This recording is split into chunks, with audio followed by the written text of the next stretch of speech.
name is Creatrix Tiara, and immigration is the bane of my existence. In my lifetime, I have held 2 citizenships, 2 permanent residencies, no, that's not my card, 2 student visas, a bridging visa nightmare, and more tourist visas than I can actually remember. That's just a fraction from one passport, and I've had a billion. These are not like, secret familial ancestry citizenships that would have me resign from public office. These are all very significant visas and residencies and citizenships that have significant, sometimes surreal consequences on my ability to work, study, create, travel, get hope, get healthcare, even live.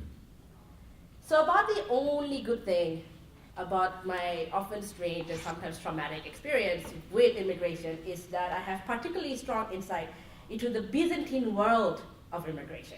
It's said that can be very, very hard for people who've never had to deal with it to really understand.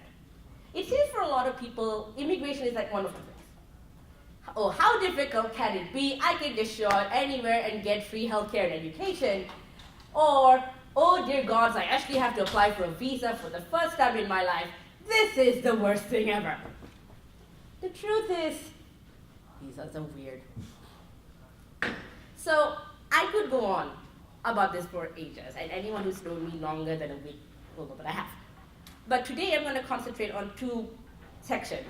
The shorter term, which is sort of tourist visas for events and festivals and stuff, and then the longer term, which is things like student visas, work visas, stuff that is not just one event and goes on for a few months to a few years.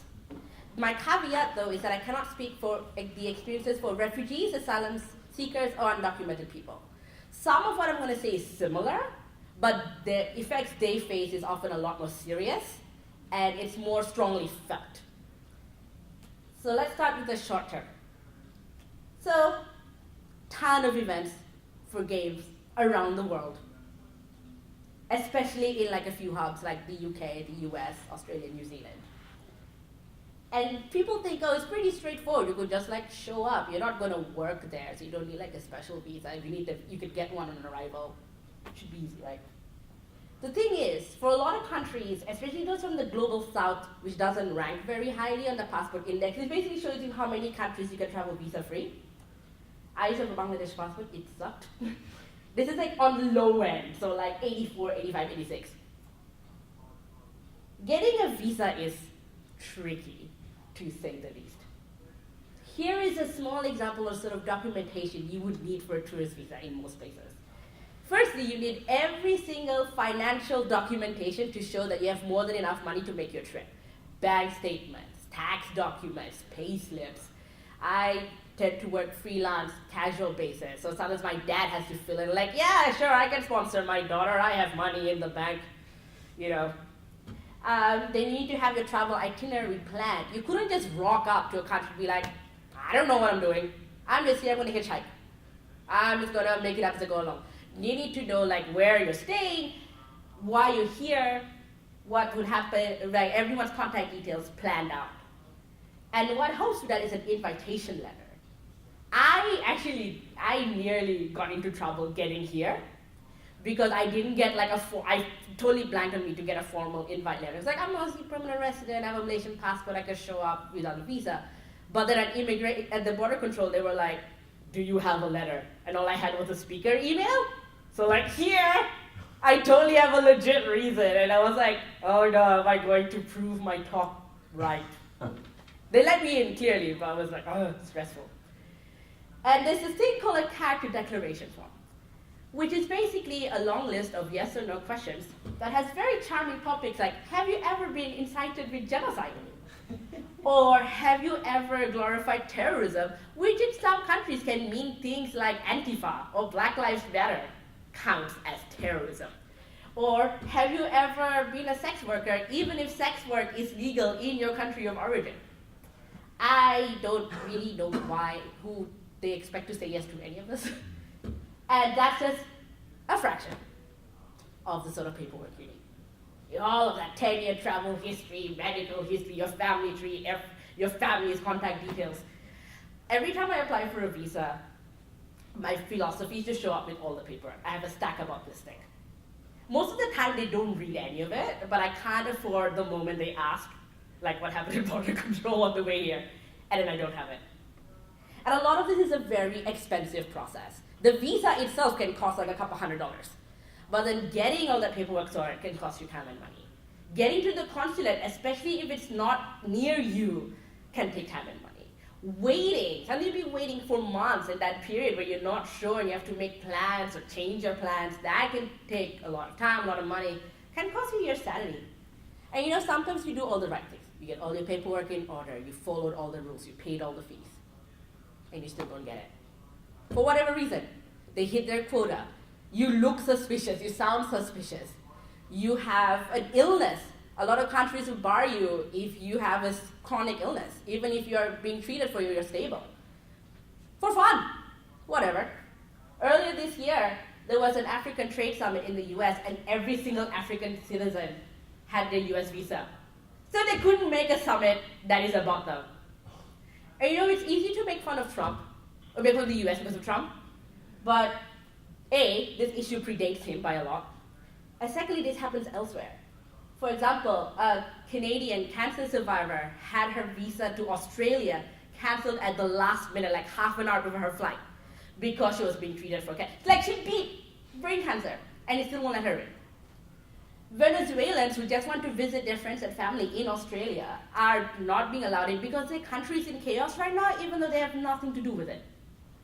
There was this blog comes from a couple, one of them is Pakistani, one of them is Indian. They just got married, they're based in Bangkok, and they got denied a visa to New Zealand because you haven't traveled enough to countries such as ours in Australia. Perhaps try visiting more countries first. So they went to Africa. They had a great time. So, and that's just the people we hear about. That's just the people who are media friendly or have the resources to fight for their case. This happens all the time, and a lot of times we don't even hear about it. So moving on to the longer term. So as I mentioned, these are visas that tend to cover sort of a few months to a few years worth of time. So starting with student visas. The thing with visas in general is that money makes visas weird. Money can make tourist visas weird because if I was getting paid to speak, for example, then it'd be like, oh, well, you're getting paid to work, and so we can't let you in. If it was unpaid, then that's a lot easier. But trying to get paid employment on longer term visas can also be tricky. For example, with student visas, a lot of times you can only work study full-time, so you can't do like part-time study and then work, and there's restrictions on the sort of work you can do. For example, in Australia and New Zealand, you have a limit of 20 hours a week or 40 hours a fortnight, which sounds fine because they don't restrict what sort of work you can do. But when I was studying in Brisbane, I found that a lot of companies want you to work at least 25 hours a week. In the US, you can only work on-campus minimum wage unless you can prove that the thing you want to work somewhere that's required by your program. So this is how people would get a paid internship for their program, for example. And even then, you have to fill out some paperwork for you to do that. It's not complicated paperwork, but it's still paperwork. And then you have nightmare countries like Malaysia, where any attempt at part-time work while you study gets you fined, imprisoned, whipped, deported, and blacklisted. I do not know why. See, a lot of companies, especially in like the tech and games industry, they want even fresh graduates to have work experience. Oh, get an internship, volunteer somewhere, show some initiative. But international students are already at a disadvantage because of the restrictions on their visa. We would love to get the experience, but between our restrictions on our study, restrictions on where we can work, and employers is generally not wanting to deal with visas, getting that kind of experience is hard. And so from the get-go, they're like, well, why won't you work? I wanted to, I can't. What am I going to do? And in the games and tech industry, there's a lot of like little mini paid opportunities. Like for example, GDC has a conference associate program where you could work on site and get your pass covered and get paid for it, which sounds great. Like, hey, you help around the event, you get some money. But they say specifically that you need to be able to work in the US. You don't need to be like a citizen specifically, but you need to have the right to work there. And the reason that is is because there isn't really like a good short-term paid opportunity visa. The tourist visa wanted, if it was unpaid, then you could go in with a tourist visa. I've done similar. They don't care. Because it's paid, it gets complicated. You can get work visas, but they take you a while, they cost a lot of money, not enough that the conference associate program will pay you for. And they're complex to get. I used to live in San Francisco and Oakland for 3 years. I was doing a master's degree and I stayed extra to do an OPT, which is like a year of work. And the reason I even got into tech and games in the first place was because, at least in the US, they were really on it when it came to visas. They knew how to do H-1Bs. They knew the system. But I have a master's of fine arts and coding knowledge that was stuck in the days of the blink tag. So trying to find jobs in those industries is already tricky. But with an H-1B, there were certain restrictions on the sort of jobs you could get. You needed to be at least 3 years. You needed to pay a certain amount. Your employer has to cover for your visa and so on. And it would be by a certain deadline. And I just ran out of time. I was getting interviews, which was great because companies are generally more open, but I just couldn't get all my ducks in order and I had to leave. You have some companies who try to like sort of get around that by being like, we do it remotely, and then we can have people from around the world, but sometimes they don't really think about how they implement that. For Zombies Run, which is based in UK, we're hiring apprentice writers earlier this year. And they're like, we're going to hire people from around the world, you can work remotely, we want to be diverse, and so we want applications from all over. But know that this alliance says there should be no visa or other issues that would prevent you from being able to travel to Israel for work for short periods. This excludes the majority of the Muslim world. Because, front page of a passport, this passport is valid for all countries except Israel. Why that is complicated? They don't discriminate against people's religions, it's just like if you're a citizen, that's it on your passport. And like even if it was in the UK, which would make sense because the company is British, you're still kind of excluding people who would have issues getting a UK visa. You're excluding people from the global south, so lots of Asia, Africa, South America, and the islands, Australasian islands, because it's expensive to go there even without visa problems. And so you're claiming for diversity, and you accept your process is actually really, really exclusionary. So I'm an Australian permanent resident. And when you apply for permanent residency, you get given a bridging visa, which allows you to work, study, live there, legally, do whatever you want. In practice, doing whatever you want is hard. I could not get a job for the life of me in Australia because a lot of these jobs were like, you must be a permanent resident. You must be a citizen. Even stuff like cafe jobs when you be a permanent resident. And none of these were jobs that particularly, like there was no reason that you needed to be there. Or they didn't know what to do with the bridging visa. Like, I don't understand. What is this? I don't even. And so I could only get like part-time, very casual jobs. It was traumatizing. Some days I couldn't get out of bed and like, why bother applying for a job if you don't want to go anywhere? Which visa you have? Bridging visa. So it's like sort of the temporary visa they give you while you're at permanent residency. All right. And you could do whatever, it's no one will let you do whatever. And that's why I went to the US, I needed a fresh start. And I just find it frustrating, like a lot of companies, were like, diversity, inclusion, and they don't think about the ways that their processes discriminate, They're like, why does your job only need to be permanent residence? Is there a reason for that? Why do you need X many years of experience or like in the industry before applying for this grant? Like, why is your grant restricted to that? I can't get a concession card even because of my residency. And it's like, oh, it's cheap. That's how we do cheaper prices. But if people would like talk to us and pay attention and engage us in their processes, a lot of us have been talking about stuff like this for a long time. Sometimes be like, oh, we have to do an English test. How terrible that we've done this test for years. And then the outrage kind of dies. But if you can involve us in the process from very early on, if you want diversity and inclusion, this is how you do it. You actually talk to the people affected and then see how you can make your processes more inclusive. Unity is doing something with Unity Without Border, where they help you with the visa process. This is great because it explicitly says, we are going to help you because we know this can be hard. And we need more stuff like this. But this is just really a beginning. Let me just end with a story about Train Jam, which is a game jam on a train from Chicago to San Francisco. And they have a diversity scholarship. And I applied for it just before the US election. And I knew as soon as the election happened, like, I'm going to be in trouble. My Malaysian passport might get me issues. I don't know if I'm going to get a US visa. So I wrote to the organizer and said, hey, I applied for this scholarship. My passport might have issues, but I want to give this a shot.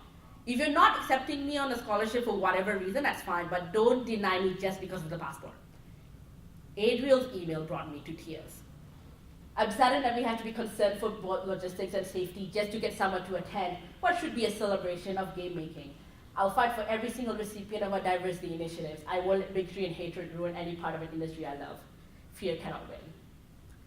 I have never heard anyone say that to me. The friends who know my visa trials were just like, that sucks to be you. No one had actively said, I'm gonna help. I got the scholarship. I somehow got the US visa. I had this whole plan, I had this document with my safety team, which my best friends and my sister. They're like, this is what happens if I get caught at the border, call these people, this is what I'm checking in. They have enough information to steal my identity. I get there, and I get to San Francisco airport, in tears. And I've flown a billion times. This is the first time I was actually really, really nervous. Because this was right around the travel ban. And my Malaysian had been detained in New York. Ugh. I went in and out in 15 minutes. Nothing happened to me. The trip was the safest I've ever been on. And I had a great time. So miracles can happen, but it takes people actively invested in you to actually help make miracles like that happen, basically. And I made a game about the travel ban. Basically my internal mental process. So that's me. Fear cannot win. Please fight for us. And that's my safety team.